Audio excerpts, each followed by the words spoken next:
Hello there, my name is Jack Coughman, your meta-narrator for Talon Company Sub-Team 277, Permanent Middle Management Officer of Mercenary Group 28, and Sub-Director at Site 1-33. It would appear that you have forgotten what happened during Chapter 1, but don't worry one little bit, my little darling. Daddy Coughman has you covered. Alrighty, here's the long and skinny of it. You're working under Talon Company, the mega corporation that has a monopoly over almost every single aspect of your life. You're working under the 277th subdivision of the company, dubbed the Janitors, where you are serving out your blood contract of the company, working as mercenaries with dimensional enhancements, or what you would call your class. Your memories of what your life was like before have either been diluted or erased to mitigate any attachment you might have to your past life, which would be a detriment to your future work. You've worked through many training courses under the guidance of yours truly, and you went on your first unsupervised mission last Monday. Oh, they grow up so fast. Alright, here's that Iron Factory debrief you've been wanting. Just before 900 hours on Sunday the 8th, the city of Capital was notified of a group of terrorists setting up a bomb in the industry sector intended to rip a hole in the dimensional fabric to intentionally cause an event in the city of Capital. After a recon team went out and assessed the situation at 1600 hours on Monday, you were covertly dropped off at the gate of the factory. You approached the fence, hopping over it, following up the wall, tracing that wall to avoid detection, and approached the face of the building with a garage-style door where you then entered. Upon entering the building, you find boxes piled high with scrap metal from what was likely an old demolition initiative. A few patrols of terrorists were found, but you took them out with mild trouble. You explored deeper into the building, working your way to the top where you located a semi-functional dimensional stabilizer. Assessing the damages, you figured out that you would need to do a number of repairs on the device to get it operational. Hastily gathering and assembling the missing parts to climax in the final showdown of terrorists, finding out that you were there, and you trying to get the machine online. As attackers are coming in from every corner, Elijah and Oscar are desperately working to hold back the attackers from Josh. The detonation timer starts. 10, 9, 8, the first timer starts in 7, 6, 5, 4. Daniel routes the furnace's output to the stabilizer. 3, the particulate reaches the stabilizer. 2, 1. Loud rumbling rings out. The floor shakes. You feel dust fall onto you from the ceiling. The stabilizer goes up just before the bomb can do reversal damage to the city of Capital. You succeeded. One of the freelance gigs you did was on September 11th. Two of you, Oscar and Elijah, ventured out to a barrasque on Storm King's Mountain in search of gold.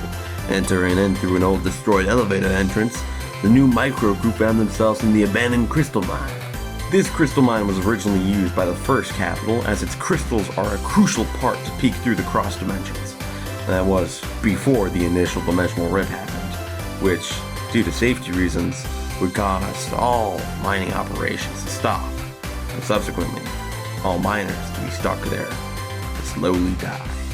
Entering in, they were ambushed by beasts of men who were seemingly fused with the crystals they were mining. Exploring further, they came across a colony of greeblies, little goblin creatures that are fascinated by the mundane. A traveling old Zoblob shop, run by a man who values the color purple more than gold, or his kids. And a subterranean rat pit, home to a spiteful octopus, where Oscar dipped out, and a death kiss just beyond that which clapped Elijah, but not before he could escape with brilliant gold. We went back to the real jobs on September 12, 1985. I sent you to do a civilian job for a priest who was, for some reason, pretty buddy-buddy with Mr. Talon. After camping out at the substation for Group 28, an abandoned train station, you entered the religious subsector of the city. Taking the formal entrance of the church, you began exploring. Starting with the chambers of the towers, then you went through the church, gathering the layout and collecting a few artifacts, encountering the occasional apparition, before setting up the mobile stabilizers around the perimeter. Josh and Dan would then go out to the graveyard to become amateur grave robbers, and Oscar and Elijah began exploring the surrounding buildings, becoming petty cat burglars.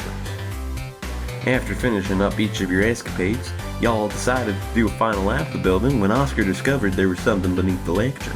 After he drawed the group in, Daniel would go down first and cast Fireball, and awaken the long-dormant mechanical fender.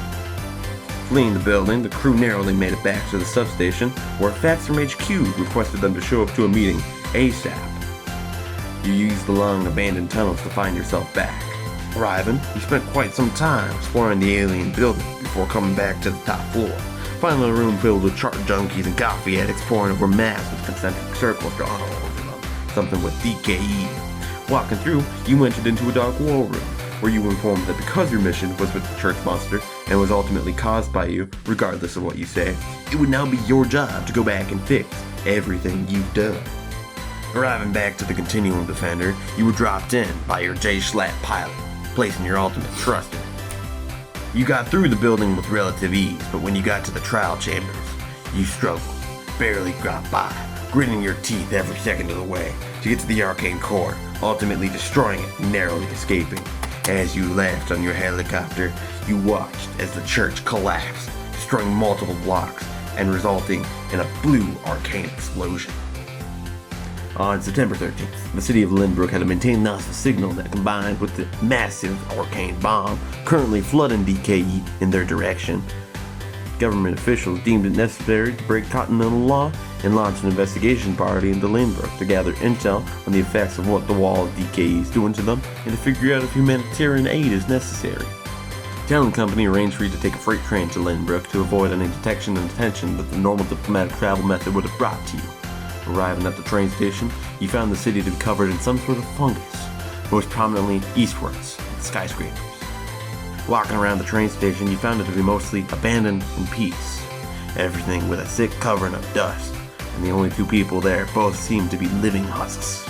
You take note of the human artifacts and the physical properties that the spores have, and go on to Main Street to assess the state of Lynbrook's society. Arriving, you found that Main Street was the final fragments of what is now a primitive society. You spoke to locals and gained more notes on what happened during the time of the detonation, and what have locals learned about the spores. Picking up that the spores are susceptible to fire, and the contact with the spores often leads to a strange acidic burn in the form of the skin. With that information, before heading out to the heart of the spores, you spent time ravaging the abandoned factories to make gear for your expedition, before setting out to the densest part of the fungus, where you then burnt it to the ground, leaving only the remnants of Main Street to recall what was once there.